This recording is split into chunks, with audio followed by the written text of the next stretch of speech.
बैठक में नीति आयोग की उस बैठक में मैं भी मौजूद था और ये सरासर गलत इल्जाम है कि किसी का माइक वहां पे बंद कर दिया गया।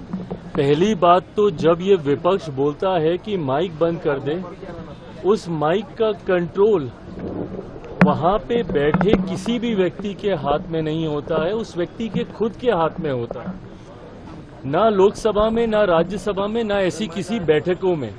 ऐसी बैठक में माइक सामने लगा होता है, ऑन ऑफ का स्विच सामने ही होता है। तो ये बात बोलना सरासर झूठ है जब कोई ये बोलता है कि मेरा माइक बंद कर दिया गया।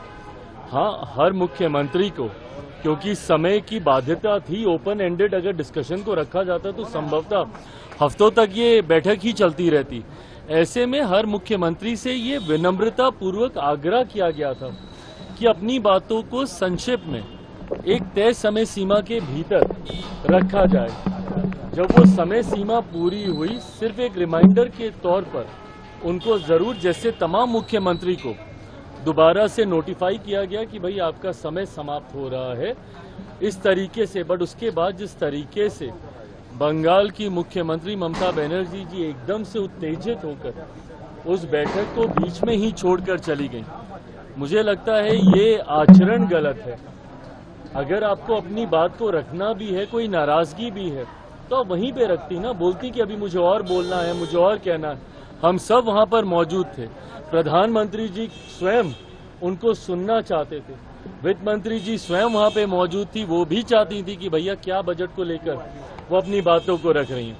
बट जिस तरीके से उनका आचरण था, इससे ऐसा लगता है कि विपक्ष की पहले से ही ये सोची समझी एक रणनीति का ये हिस्सा था कि वो जाएंगी, हंगामा खड़ा करेंगी और नीति आयोग जिस मकसद के साथ हम लोग वहां पर बैठे थे, उसके मकसद को डाइवर्ट कर सिर्फ अपनी ओर पूरा ध्यान केंद्रित करने के उद्देश्य से ये इस तरीके की कार्रवाई की गई है। कांग्रेस के साथ 4 सीएम ने बैठक को अटेंड नहीं किया, कहा बॉयकॉट कर दिया, और उन्होंने कहा कि हमारे साथ बाकी स्टेट के साथ नाइंसाफी हुई है जिस तरीके से बजट आया है।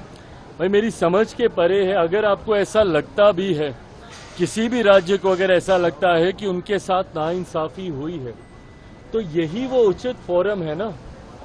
नीति आयोग की बैठक ही वो मंच है जहां पर जाकर आप प्रधानमंत्री जी के समक्ष अपनी शिकायतों को आप रख सकते थे। इस मंच पर जाकर अपना ऐतराज आप दर्ज करा सकते थे, अपनी आपत्ति आप दर्ज करा सकते थे। और जो लोग ये बोलते हैं कि हम लोग के साथ भेदभाव हुआ, पहली बार देश में एक ऐसा बजट एक लंबे समय के बाद देखने को मिला जिसने पिछले 10 सालों में देश की मजबूत होती अर्थव्यवस्था का लाभ जनता को पहुंचाने का काम किया।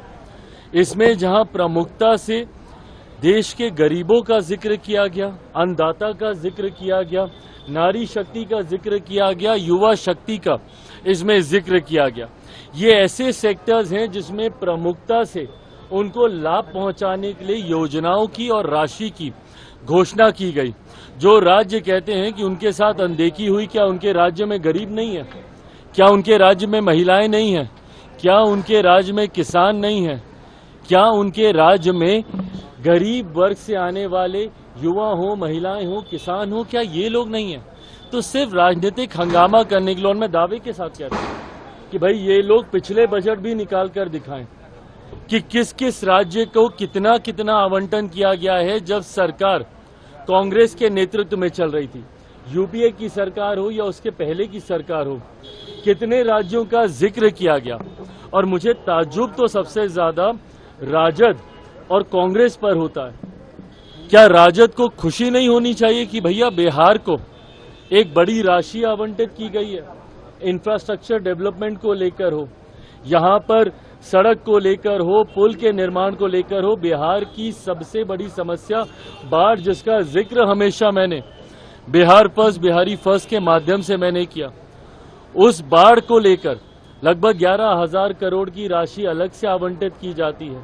ऊर्जा को लेकर अलग से राशि आवंटित की जाती है। इंफ्रास्ट्रक्चर को लेकर राज्य में अलग से राशि आवंटित की जाती है। तो भैया अगर बिहार जैसा राज्य, जिसके लिए लंबे समय से हम लोग भी मांग करते थे भैया कि बिहार को विशेष राज्य का दर्जा मिलना चाहिए, बट स्पेशल कैटेगरी स्टेटस जब तक नहीं मिलता है, ये मांग भी हम लोग की थी कि बिहार को एक स्पेशल पैकेज मिलना चाहिए। आज मैं धन्यवाद करूंगा माननीय वित्त मंत्री जी का, और विशेष तौर पर मैं धन्यवाद करूंगा मेरे प्रधानमंत्री आदरणीय नरेंद्र मोदी जी का। मैं अपनी तरफ से, अपनी पार्टी लोक जनशक्ति पार्टी रामविलास की तरफ से प्रधानमंत्री जी और वित्त मंत्री जी का धन्यवाद करूंगा कि एक लंबे समय से जो बिहार और बिहारियों की मांग थी, उस मांग को सुना गया है, उस मांग को पूरा किया गया है। अगर इस पर भी अगर राजद और कांग्रेस को अगर ऐतराज है, तो ये वही लोग हैं जो कतई बिहार का विकास नहीं चाहते हैं।